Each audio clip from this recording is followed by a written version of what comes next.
Better Call Saul is, in my opinion, the #1 show made in recent years. It's an artistic masterpiece that fully pursues the writer's motto, show, don't tell, through visual storytelling with multiple layers hidden in details. Heck, even the music used has hidden references. Did you know that Frank Sinatra has strong mob ties? BCS tells an unconventional story that, however, many of us can relate to because of, as I will argue, the story's true villain. The story is tragic not only because of the spiraling down of a great and kind lawyer beaten down by the circumstances and his own ego and the fate of the characters that surround him, but as I would argue, because of the disheartening reality that the story's real evil ultimately emerges victorious. Before we dive into how that happens, we need to understand how BCS reveals the true meaning of the story using symbolism. First of all, let's look at how BCS uses details to slowly build up a nuanced storyline with multiple layers of depth, weaving a series of circumstances around a single object in such a powerful way that looking at that object in a single scene reveals an incredible amount of depth about a character's motivations, fate, or feeling and thinking processes is what ultimately helps convey the depth of how a single large element, whether it's the law, emotion, or motivation, can affect a vast number of individuals in disturbingly profound ways. A great example would be the profound symbolism of love and destruction hidden in the bottle stopper of the tequila bottle Zafiro Anejo, or aged sapphire. The tequila was first introduced in Breaking Bad, the show's predecessor, when the infamous Gustavo Fring used it to mask the poison he used on the drug cartel to avenge his lifelong partner, Max.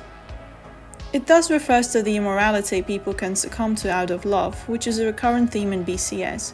Here it accompanies Jimmy and Kim's bond and love, its intoxicating nature, but also the poisonous circumstances that surround it, namely the fact that they bring out each other's shadow and neither's ego is strong enough to overcome it. Instead they succumb to it, just like the one who keeps drinking must inevitably get drunk. The blue color of the liquor also parallels the iconic blue meth in Breaking Bad, which embodied Walter White's passion that ultimately led to great destruction of everything it surrounded. In addition, the name itself, aged sapphire, refers to the strength of the emotion of the concept it represents that only grows stronger with time. This sapphire is a rare but poisonous jewel, a wonderful but cursed pirate's treasure. Kim keeps the bottle stopper from the bottle that Jimmy bought and fondles it when dissatisfied with the status quo. It reminds her of the passion to live unconventionally, creatively, even wildly, which being stuck in a dull and often unjust world of lawyering for the big guy without purpose, she desires, and this liberation she associates with Jimmy and the love she has for him, and that's what keeps her spirit alive. Towards the end of the show, when Saul's house is seized, we see the stopper roll down onto the ground from a cupboard in his desk. This simultaneously refers to the fact that all these years, Jimmy's love for Kim never faded but was kept hidden in his heart underneath all the filth he got involved in, and ultimately it was precisely this love that led to his redemption, but it also refers to the approaching end of the con artistry and chicanery of Saul Goodman. Both these representations are reflected in the final judgment court scene when Saul confesses to his crimes. It's the moment Jimmy sheds his persona and recovers his soul, supported symbolically by the recovery of his bond with Kim, the anima figure. James McGill returns and Saul Goodman is Saul gone. But there is more, and this is where it becomes interesting. When the bottle stopper falls on the ground, it happens when the FBI sees all Saul's belongings. They're loading them onto their trucks when one of the desk's cupboards opens and the stopper falls out. It's significant that it happens like that because it portrays the ultimate futility of everything that Saul has done. This whole journey that had begun with a desire to remove the shackles of dull conformity is now over and was perhaps all for nothing. The system has stepped in and took it all away, putting the shackles back in place, quite literally, and throwing hope out in the street, which also refers to how the punitive system doesn't care about reintegration and change, as will be discussed later. However, the system seized everything except for the abandoned bottle stopper, which means that the seed survives, and yes, ultimately Jimmy's spirit survives, but it's nevertheless trapped in a dull world without colour.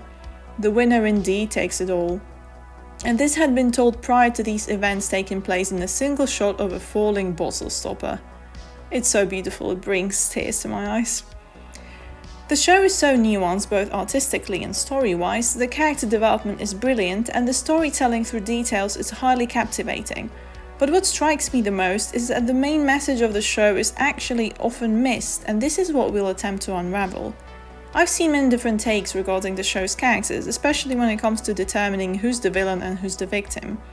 But there is a significant aspect of each and every character that is usually overseen, and that's the fact that these characters don't exist and act independently.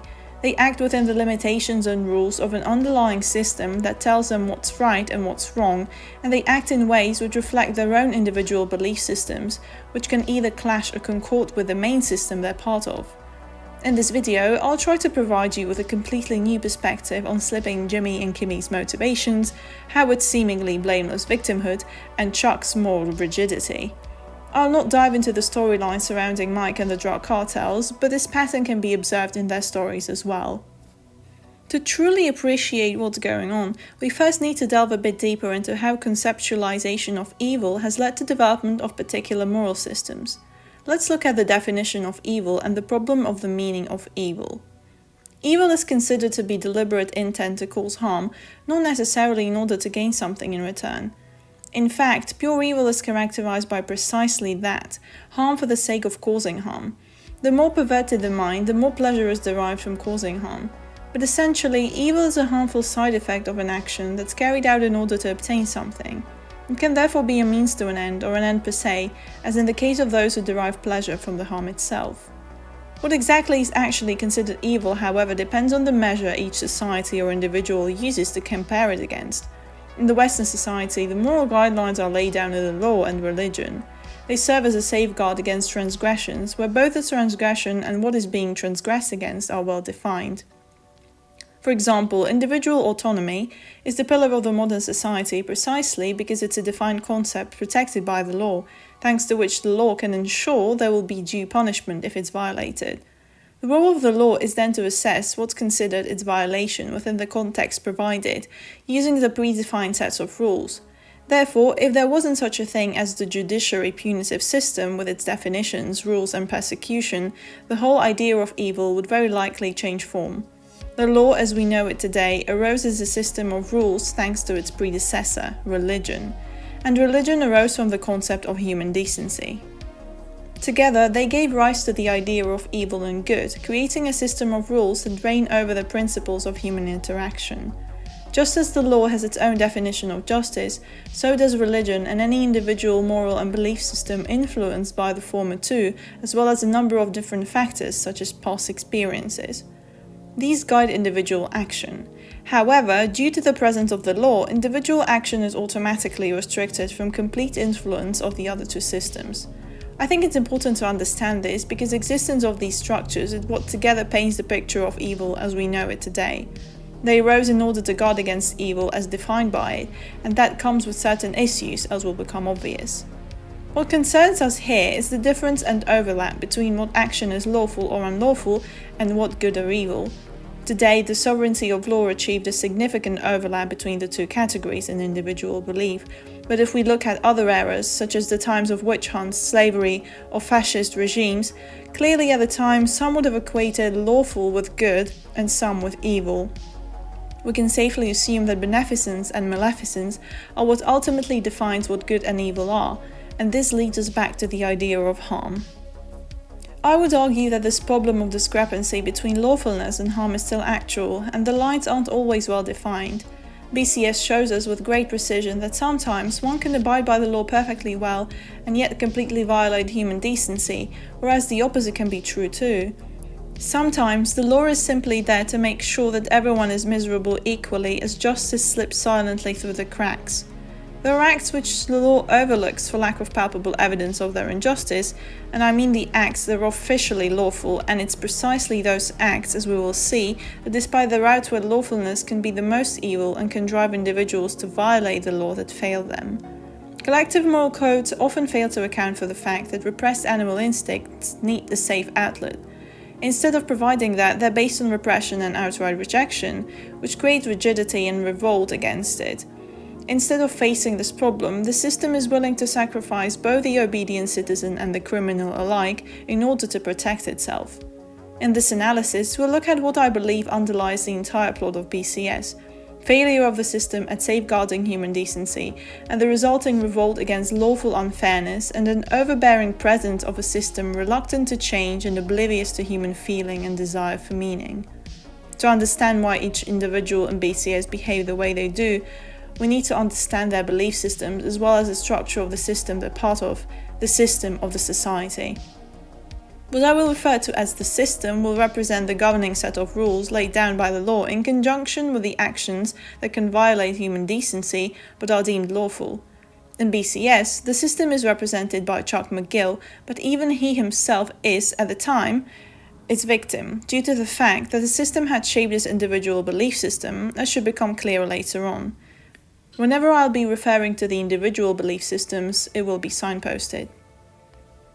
Through individuals with different worldviews, BCS shows us the functioning of different belief systems and their insufficiencies, which, if we dig to the bottom of these systems, primarily differ in how they view evil. The system that stands out is the one that Jimmy struggles against ever since he's been a child, and this system becomes embodied by Chuck. On one hand, Jimmy wants to be part of that system because he needs that system to recognize his worth, but on the other, he wishes to break free from it because he's aware of its limitation. This is shown symbolically through his dual relationship with Chuck, whose affection he desires, whom he admires and aspires to be more like, but to whom he's enslaved and from whose imposing image he wants to break free in order to establish a life not according to what Chuck envisions for him. The repetitive pattern of experiences of humiliation, subjugation and denigration of Jimmy's person by Chuck and his exaggerated virtue is what ultimately leads to construction of Saul's belief system that scorns it and compensates for his inferiority complex. As Jung pointed out in one of his lectures, people cannot stand having unnatural virtue around them all day. It makes them feel inferior, and they may even become criminals to compensate it. It all begins with his all-too-decent parent with a belief system based on complete harmlessness. Being completely harmless is like walking naked in a garden full of thorns. It's inevitable that one will get scratched to blood without clothes. This harmlessness thus eventually leads to either deep resentment towards the unfairness of the world, or, as in the case of Jimmy's parents, gradual self-destruction. Humans have always prioritized their own kin, and not only because it assures resources for the kin and therefore promotes survival, but also because their prioritization is a means to show that the kin matter, which enhances their ability to survive in the outer world by fortifying their self-assuredness. In simple terms, it gives both oneself and one's kin a reason to live and fight for, a meaning. That's why even religion is a communal practice, as it sets one merely apart from the others with a single unifying principle which each individual aims to protect. Of course, in its extreme it can go wrong, but it goes both ways. Harmless men cannot defend their country, and the price they pay for harmlessness is their identity, their homes and their kin. As long as there are humans with different backgrounds, there will be evil because of its association with harm, and the capacity to cause harm is in the human nature, and the ways in which it's used depends on both external and internal factors. Hence why to survive, one cannot be completely harmless, but must be able to show the claws when need be. Therefore, harmlessness is a sign of pathology, but so is using one's claws to one's advantage without concern for the harm, as becomes obvious in the case of Saul Goodman. Jimmy's parents failed to provide security because they prioritized strangers. This was the first failure of the system that Jimmy was raised in. It showed him that you, as an individual, don't matter. If you want to survive, you have to find a way around that system. The only thing he saw was that scamming people assures your survival, whereas being decent and hardworking gets you scammed. This is the theme that repeats itself in his life, as despite his best efforts, the system he's part of had condemned him already, rendering any future effort futile. Given those experiences, it then becomes difficult for Jimmy to become a normally functioning member of that system. It's tasteless, treacherous, and has already betrayed him countless times. It stifles creativity and sucks meaning out of life. It can be punitive and unjust unfairly, even though remaining lawful on the paper. Being clever, Jimmy soon found a way to slip through the cracks. Given his personality traits, this was also a source of merriment and joy. In that sense, he remained a child. Most children look forward to causing shenanigans precisely because of the joy they provide. It seems wrong to us, but to them, it's simply an association with feeling good. If I feel that I crave that cookie, I must steal it from my brother to feel better. Once again, the evil act, i.e. stealing and therefore causing harm to the brother, is simply a side effect, collateral damage. As they get socialized, this tendency to cause harm becomes repressed, kept in rein by new layers of character such as sympathy, which get discovered and linked to feeling good because new associations are formed. E.g., my friends won't play with me if I beat them, which means I won't feel good, but I feel good when they laugh at my jokes or hug me, and so on. However, this is influenced by experience. Jimmy's shenanigans didn't get entirely corrected because they were linked with survival, his parents' obliviousness towards them, reinforced by the joy they provided, and later driven to extreme by Chuck's condemnation. Although Jimmy looks up to his brother and therefore tries to attain his standards, Chuck extinguishes any potential for correction completely. Instead of showing approval of his effort, Chuck convinces Jimmy that he's incorrigible and that his true nature is corrupt. He'll always be Slipping Jimmy, no matter what he does. It's like the ancient caste system. Having been born in a lower caste, you can never climb out of it. Your birth in this particular family belonging to this caste dooms you to a lifetime in that low caste, even if you save the world. Chuck acts as if he wanted to help Jimmy, but what he really does is his best to keep him down in his place where Jimmy, as Chuck believes, truly belongs. To understand why Chuck behaves this way, we have to look at his own belief system, which in fact reflects the ambiguity of the governing system. Chuck is a rather sanctimonious, one-sided person, quite the opposite of Jimmy. For him, the law is sacred and any transgression against it blasphemy. He's rigid in his opinion and not very open. He believes to be in the right at all times. However, his mental illness clearly shows us that this perfect facade has a massive hole right in the middle. Chuck's belief system, sculpted after the system of the law, is clear in what's right and wrong, and what doesn't fit that outline is rejected. However, everyone is failing to meet the standards of perfection in one way or another in secret, which is masked by the persona. That's Chuck's firm disposition, which is created to protect oneself from unnecessary pain caused by the society's potential rejection. This is perfectly portrayed when Chuck is unwilling to admit his illness to his ex-wife. He may be a mess, but others can't see it. His firmness of belief comes from a necessity to protect himself. Chuck is in fact so afraid of his own demonic traits that he must project them outside onto Jimmy. Psychologically, this perfect orderliness Chuck is obsessed with is challenged by both the presence of Jimmy in his life and his illness, which are both related and are tools with which a bit of chaos, spontaneity, humaneness are trying to wind their way into Chuck's life and expand his conscious attitude. But this never happens. In fact, his illness is a wake-up call he ignores. Chuck avoids confrontation with his shadow. He has a hard time admitting his wrong because it means he'd have to face uncomfortable feelings of guilt and shame, which would break his perfect persona. To save face, he goes to extreme lengths to prove his right, even if it hurts Jimmy. What makes Chuck a great lawyer is his vast database of knowledge. He knows a lot of facts and background information. This is best portrayed in the scene where he wins Mesa Verde back from Kim by showing off his knowledge of different aspects that need to be taken into account in this particular case. However, he lacks creativity severely. His inflexibility of character and approach towards the law is what ultimately puts him at a disadvantage, and I think that subconsciously he knows that Jimmy could be a better lawyer because he does possess these traits in addition to being smart, and so he makes sure he doesn't progress because he could easily get ahead of Chuck. In addition to his oblivious belief that Jimmy is too blemished to represent the law, of course. Jimmy treats the law as if it were alive. He's inventive and creative with it, which is highlighted not only when he always manages to find a way around it, but also when he's not playing tricks, as when he finds a way to write a demand letter on a piece of toilet paper at Sandpiper. There's a great opportunity after the climax of his relationship with Jimmy during their trial for Chuck to sober up. After he discovers that he had a phone battery in his pocket for more than an hour, his entire worldview is challenged. The outsider knows that his illness is psychological, but Chuck believes it to be real. In fact, during his conversation with his physician, it's clear that he only considers that it may not be real for the first time after the battery event. And given the emotionality with which he talks about it, it's clear that even considering this idea risks psychosis, i.e. letting in unconscious content when the conscious attitude isn't prepared and therefore gets possessed by it. So after the trial, he gets somewhat better as he tries to assimilate this idea, but it's fragile due to the fact that his conscious attitude is still unwilling to change. All we know about the onset of Chuck's illness is that it coincided with when his wife left him. Something similar happens to women who suddenly develop agoraphobia after their husband cheated on them because of their subconscious conviction that the world has imploded on them, overwhelming them, and it can no longer be trusted lest it suffocates them. Chuck is holed up in his house in a similar fashion, and I suspect that it's because rather than to face the possibility of his inadequacy in the outside world with all its possible contingencies, he prefers staying home where he's still the king in control. His unwillingness to face his faults is what ultimately dooms him. And indeed, he slips into his old ways immediately after he cuts Jimmy out of his life, which symbolises his inability to look at his own errors, to acknowledge the harm he's caused Jimmy, to ask for forgiveness. He's unable to get down from his throne and embrace his brother with his shortcomings openly, and to acknowledge about himself that he's not perfect either, and neither is the law. But this would undermine his entire belief system. This rigidity is what ultimately destroys him, as once you open the door to the unconscious, there's no going back unless you're willing to expand, and so he kills himself. He only writes a letter in which he somewhat acknowledges Jimmy, but since he never acted on those words, it means nothing to Jimmy.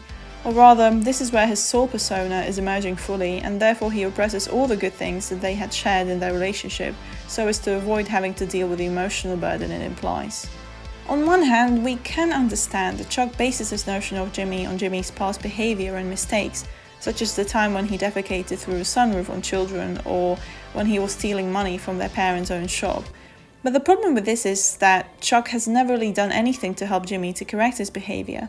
Instead, he's looked down on him from above.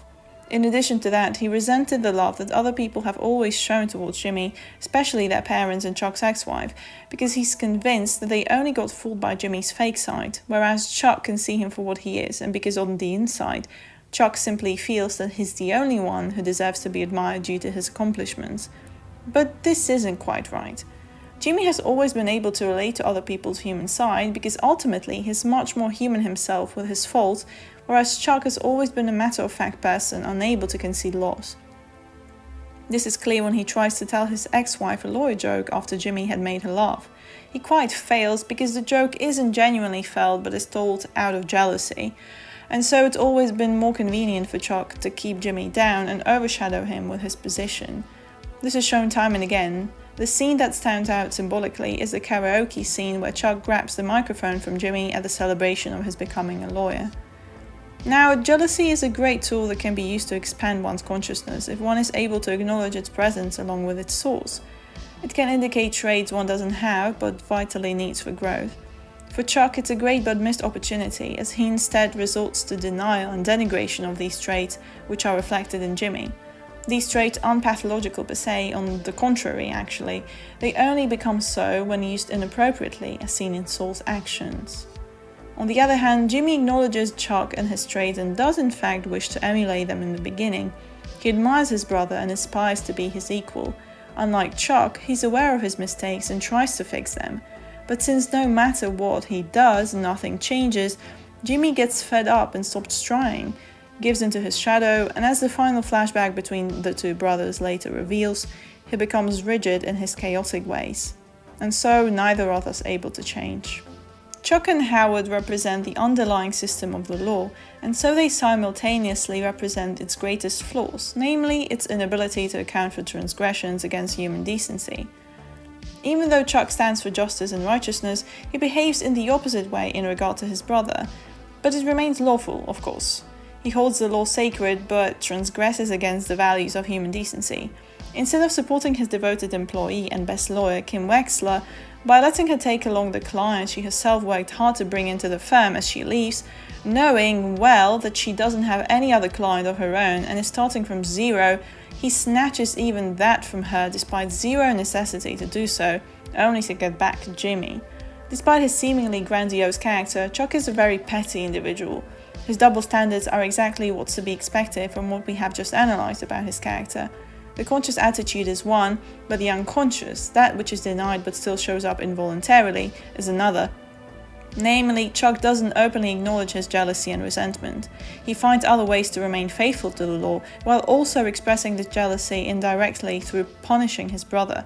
But you can't have it both ways, which is also one of the main themes in BCS. As such, it also illustrates how the law doesn't necessarily equate to enactment of good, much like crime doesn't necessarily equate to enactment of evil. Sometimes, crime can be the only way to do the right thing. In Nazi Germany, it was prohibited to associate with Jews. Today, we see those who transgressed this law as heroes, precisely because they did the right thing. and yet it was considered a crime at the time.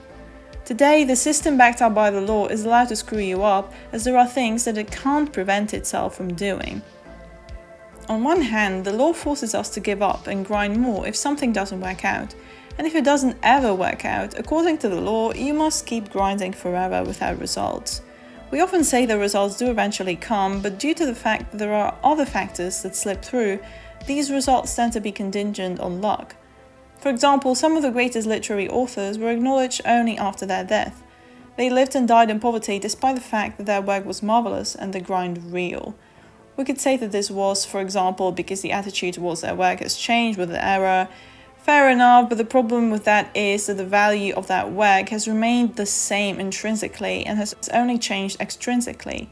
Today, for example, the market may determine which job is compensated better financially, but the job's intrinsic value doesn't reflect this accurately, as important factors are often neglected.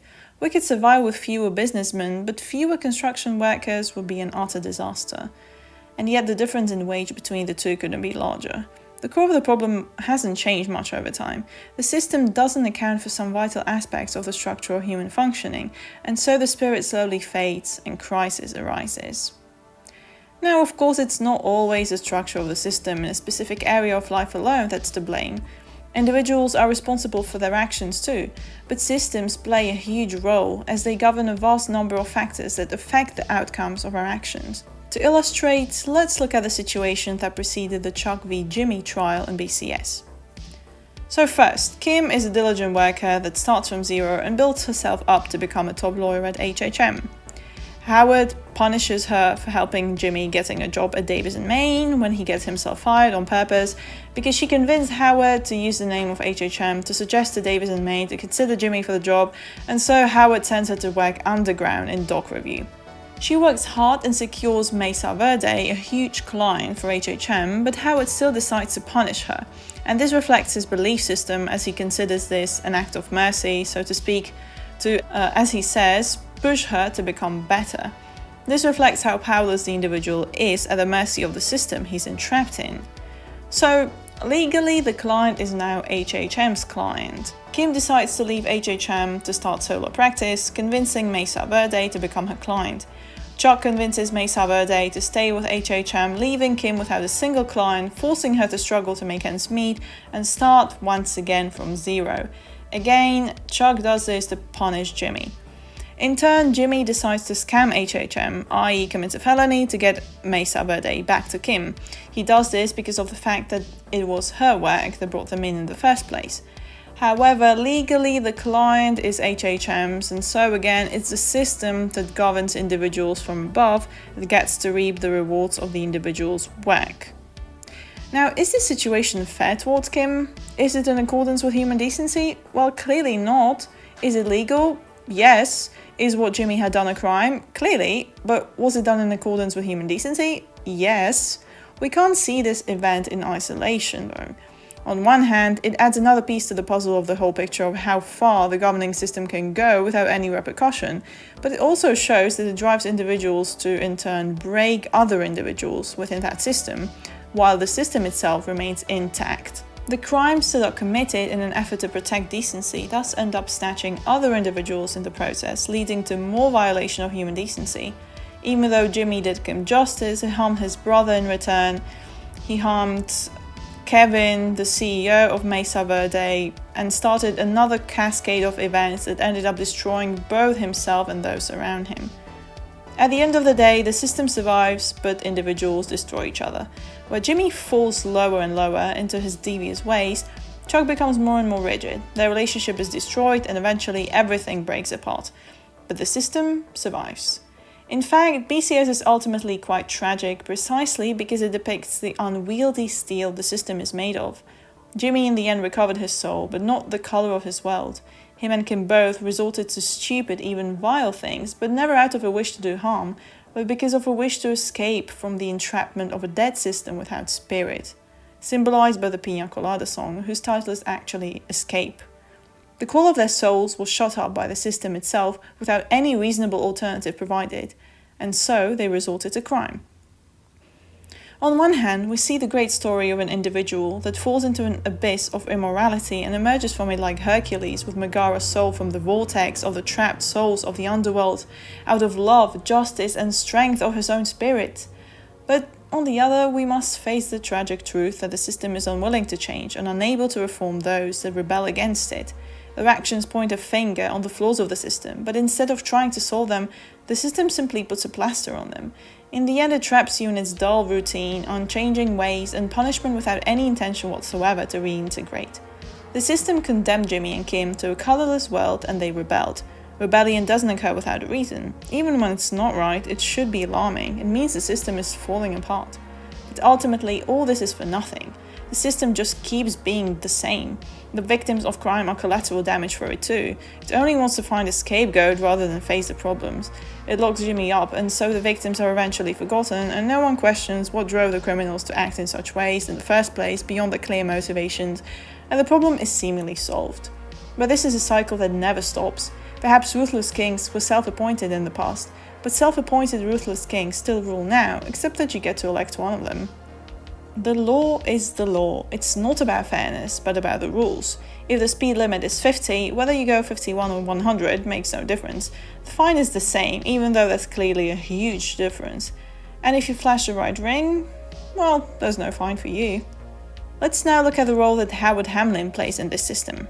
Howard is eventually revealed to be an innocent guy instead of an antagonist. However, his character is more problematic than it seems. Where Chuck is the marionettist of the system, Howard is the marionette. He's the simple pawn of the system, the fortunate but dim-witted child of rich parents that stays where it's put. He's what happens when an individual accepts the rule of the system without questioning it. This changes somewhat towards the end when he finally stands up to Chuck, but it's too late for that. Damage has already been done and there are consequences. Howard makes an effort to move on, whilst Kim and Jimmy remain stuck in the past.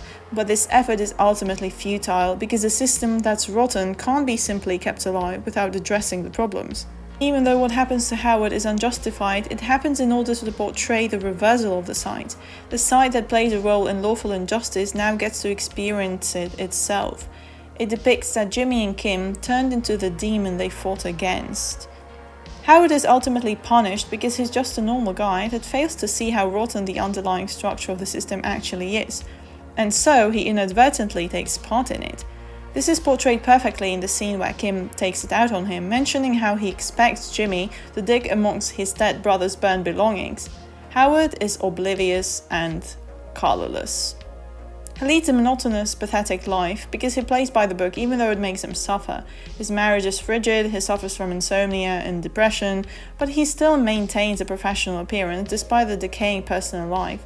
There is a lot of personal strength in that, but it also points out exactly what's wrong with the system and what Jimmy and Kim rebel against. He's a hamster in a wheel. It's precisely this normalcy which Jimmy and Kim fail to integrate and becomes part of their shadow. That's Howard's problem.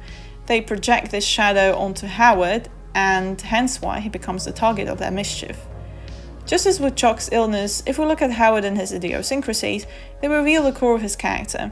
He listens to classical music in his car, his driving plate says namaste, and he makes a sign of peace on his wife's coffee. Naivety and de-individualization. He's one of those people who fall for New Ageism, spiritualism, or the ideology of optimism, and who are foolish enough to think that self-improvement in a decaying world is enough to solve the problem. Howard has the mentality of a "this is fine" dog in the burning house. Jimmy and Kim hate Howard because of his seemingly undeserving position.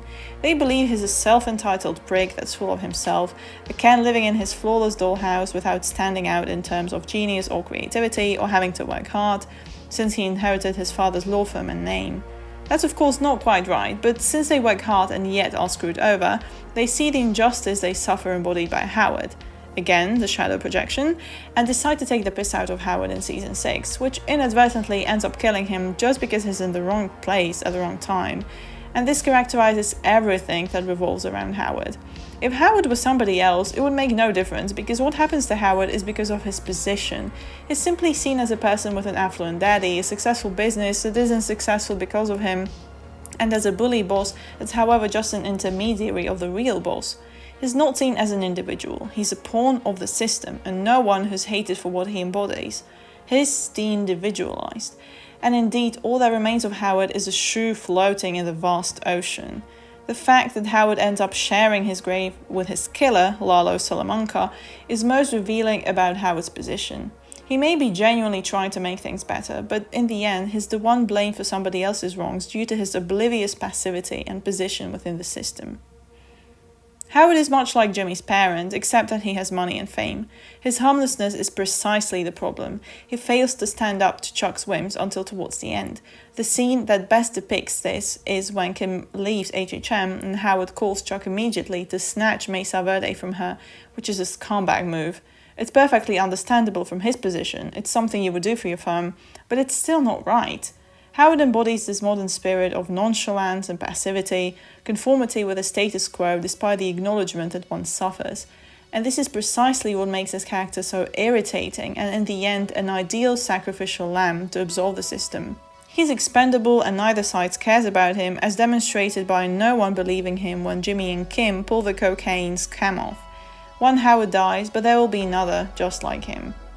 Howard and Jimmy and Kim are incompatible because two extremes can't live with each other. Just like Kim and Jimmy fall into chaos and can't balance it, so do Chuck and Howard fall into order and can't see the forest for the trees. Apart from its obvious meaning, this is depicted by the balance scale logo that Saul uses, which leans towards one side. The system convinced Jimmy that he's a good for nothing and always will be one, no matter what he does. Why not laugh in the face of that system and completely screw it over by creating one's own system then? If the system's rigged against me, I can't ever win by playing by the rules of the very same system. If you care and get hurt for caring again and again, you're more likely to break and grow cynical rather than just keep being a martyr. You might develop a compensatory belief system that will shield you from the pain. The last drop in the cup labeled Becoming Saul Goodman is Chuck's "I never really cared about you" bomb. You've never mattered all that much to me. The same bomb that the system keeps shoving in our face every day. The overwhelming majority of atrocious criminals have an atrocious background. Abusive families, perverted neighbors, rotten communities. People say that the fact that there are people who had been abused but never turned criminal means that this alone is not the source of their downfall. But I beg to differ. The story of Saul Goodman illustrates that becoming a criminal isn't simply a matter of personal choice. It's heavily influenced by circumstances. It's not surprising that human decency can be snuffed out in one's heart if acting upon that human decency has been repaid with nothing but contempt and humiliation. Some people say that it was Jimmy's own fault, because when opportunities presented themselves, he declined them. He made Davis and Maine fire him on purpose, and when Howard offered him a job at HHM, he wrecked the poor bastard. But I think that it would mean to miss the point here. Jimmy is dissatisfied with the system. He refuses to join the masses and become just another lifeless cog in the machine that stifles spirit and creativity. He wants to become a person in his own right. Eventually, he gets fooled by his own ego, but at first, his wish is genuine. The real problem begins when Jimmy becomes possessed by power and a desire to get revenge against the system. He decides to break it at all costs, even if it costs innocent lives. He could have used his skills to help those in need or similar situation as him. Instead, he chose to help mostly despicable criminals because he subconsciously wanted to support proliferation of crime, because that's the only thing that can hit the rigged system. If the law is against you, you must be against the law. You must twist its own rules against it. This is the underlying belief system of Saul Goodman.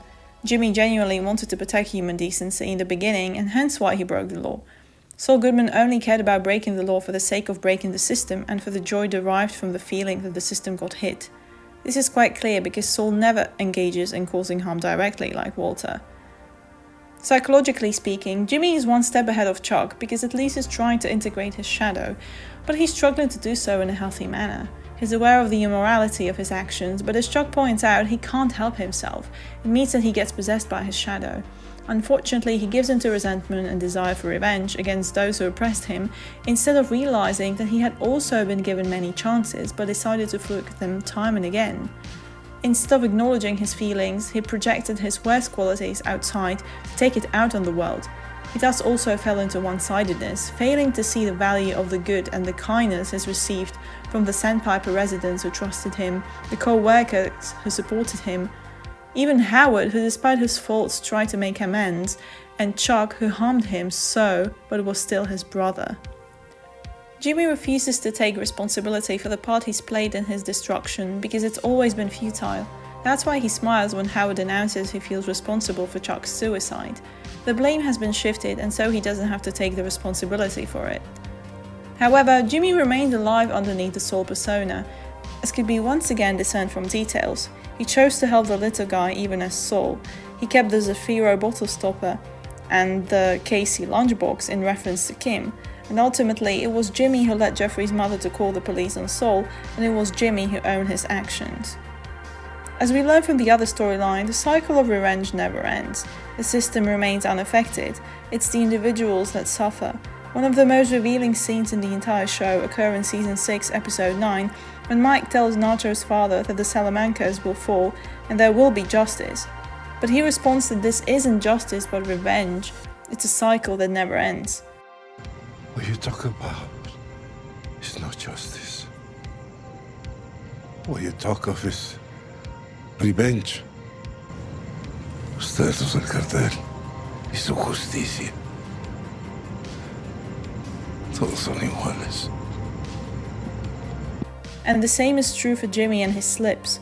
Even though they aim at justice at first, in the end they just end up causing more chaos. Kim Wexler's trajectory is perhaps even more insightful than Jimmy's in terms of what exactly is wrong with the system. Kim, like Jimmy, also starts in the mailroom at the HHM, except that she starts as a law student. Like Jimmy, she works hard to achieve her goals, but unlike him, she sticks to the hard work. Well, on the outside. Being a stern person with great resilience, she pushes herself to grind, but on the inside, the resentment and dissatisfaction are accumulating. Despite the hard work, she gets screwed over by the system time and again, just like Jimmy. When she first starts putting on her Giselle persona, it's both for fun and to correct the wrongs of the system when there's no lawful way to do so. Over time, she gets more and more frustrated by the rigidity and monotony of the system that doesn't seem to be doing anything for the well-being of others, i.e. doesn't provide any higher meaning.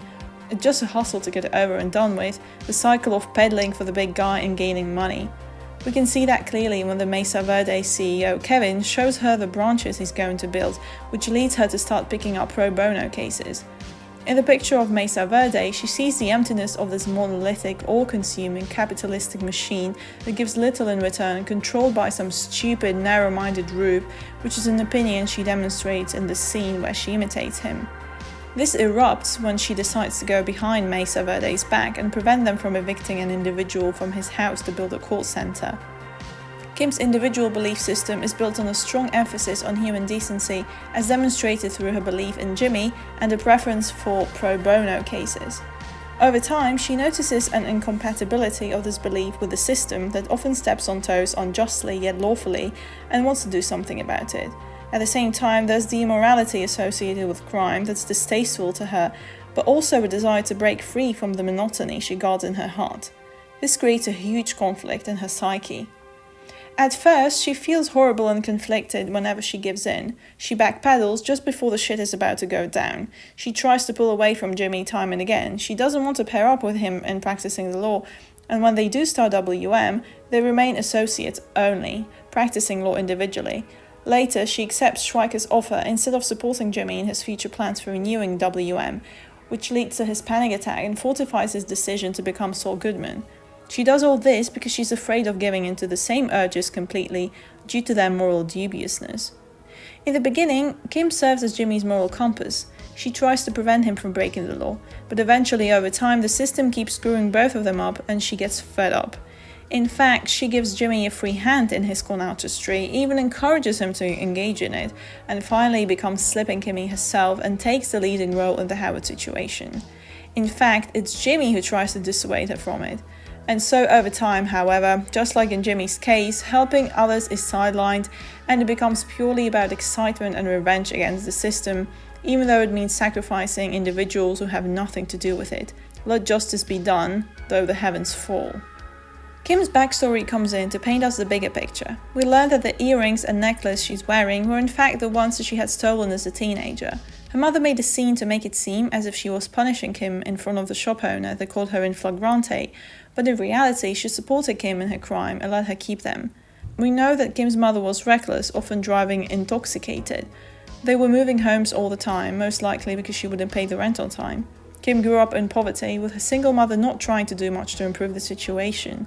Kim therefore learned that she has to fend for herself if she wants to survive. In this way, her background taught her the same lesson that Jimmy's. You can either be a wolf or a sheep. But even as a child, Kim's not happy about the situation. On the inside, she feels guilty and unclean, but her mother supports her in her devious ways as she herself engages in them, which is sending a very conflicting message. Kim is always torn between the two sides. She caves in when scamming Howard, but is once again devastated afterwards, and this keeps repeating all the time, leaving Kim with a pitiful existence and constant dissatisfaction, no matter what she does. She has the strength to pull out of the world of mischief, but it leaves her with no heart and no passion. For Jimmy, it means that he loses his soul, anima, embodied by Kim, as he fully gives into his soul persona, as that's his escapism instead of dealing with the issues. This only accentuates the extent of the loss, and the emptiness is masked by his lavish lifestyle. Now, why is scamming people fun? It's a protest, a way to break the shackles one doesn't know how to break otherwise. Kim is in debt to HHM, but she's a self-governing person that doesn't like to depend on others. In a way, scamming Howard is a big ha in his face that shows that she's in control, she's better and smarter, she stands out, she's no longer part of the rabble, and he should rue the day he lost her services. In addition, in her monotonous job, she's just like a common worker, but she has to be inventive and tactical when working with Jimmy. It provides a challenging environment, a push to use your resources strategically and be creative, which is something that her job seldom provides. So far, I have tried to demonstrate that the structure of the system is what heavily impacts the actions of individuals in the Breaking Bad universe. We could continue further and analyse how their actions simply reflect what had been inculcated into them, the harms they've suffered and the restrictions imposed on them. But that would mean to absolve everyone of the consequences of their actions, which is obviously an oversimplified shift to victimhood. Although the flaws of the system play a huge role in the behaviour of Kim and Jimmy, they're clearly to blame for their actions too. Kim could probably have had it all: money, fame, her own practice, or taken pro bono cases to help the little guy. Both her and Jimmy could have built their own empire to do good. Instead, they wasted their energy on scamming people because they're stuck in the past, and as Howard pointed out, they get off on it. It's unconventional and fun, unlike the boring routine. Coming to terms with the fact that the world often consists of boring routines is very difficult for visionaries and individuals with innovative tendencies. I don't know, Tony. It's like just the fucking regularness of life is too fucking hard for me or something. I don't know. But it's also a must for a balanced existence within the society.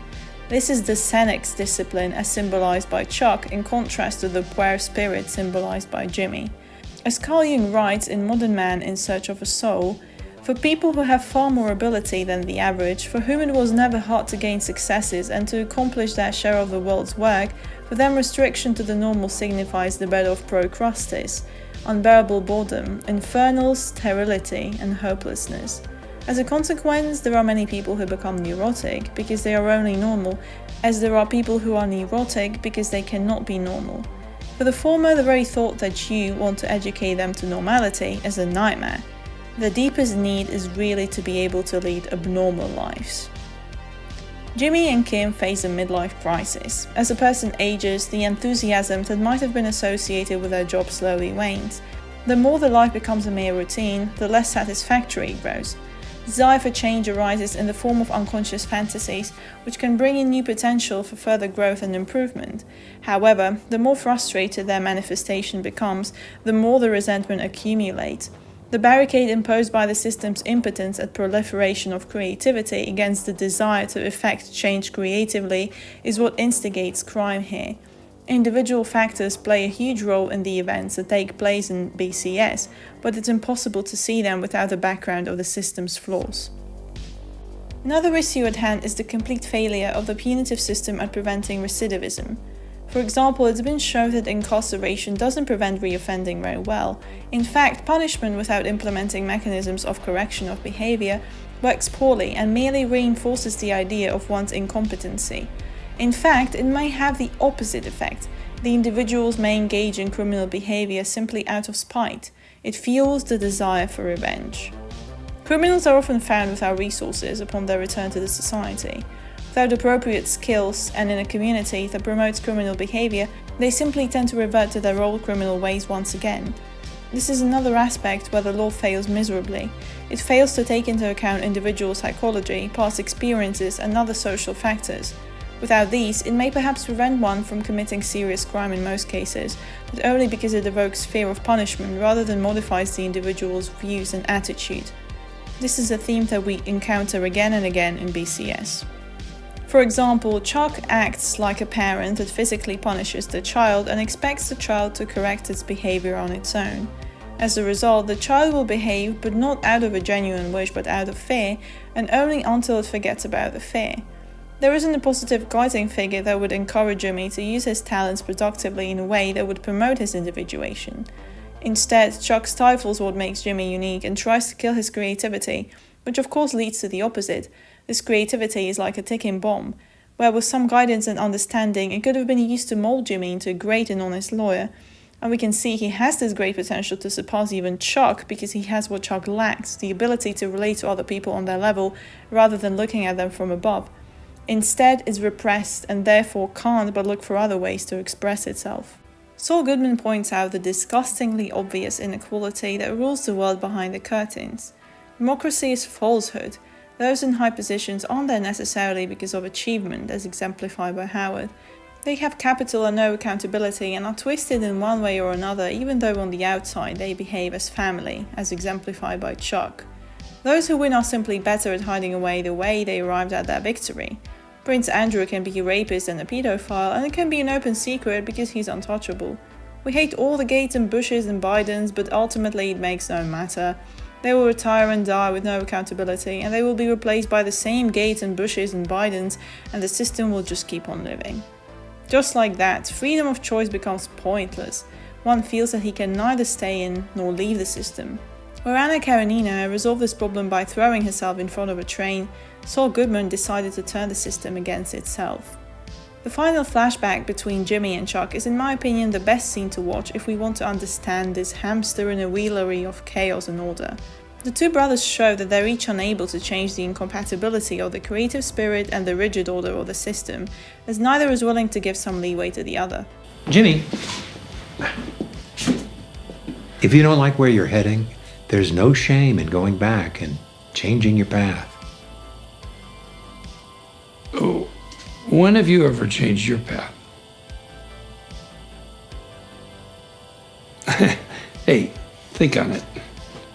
We always end up having the same conversation, don't we? And this is in fact the struggle of our era. Democracy provides a series of options thanks to which we can perceive a freedom of will, but this freedom is in reality limited by the pre-given set of options. We're trapped in our own Truman Show because ultimately this freedom makes no matter. If all the options suck, you can be very well jolly and free and yet trapped like a bird in a golden cage. You can perhaps find a way to get out of the cage temporarily, but as long as you flutter in its proximity, there will always be a human hand that will shove you right back in. On the other hand, the call for unlimited freedom is just a desire to become that human hand. BCS shows us the spiraling down of a decent individual into a somewhat demonic force removed from its actions, but at the same time it pulls our attention away from the real problem. Why does collateral damage matter only when it's caused by a factor other than the system? Ultimately, Better Call Saul is about coming to terms with the tragic fact that the world is for the most part awfully colourless.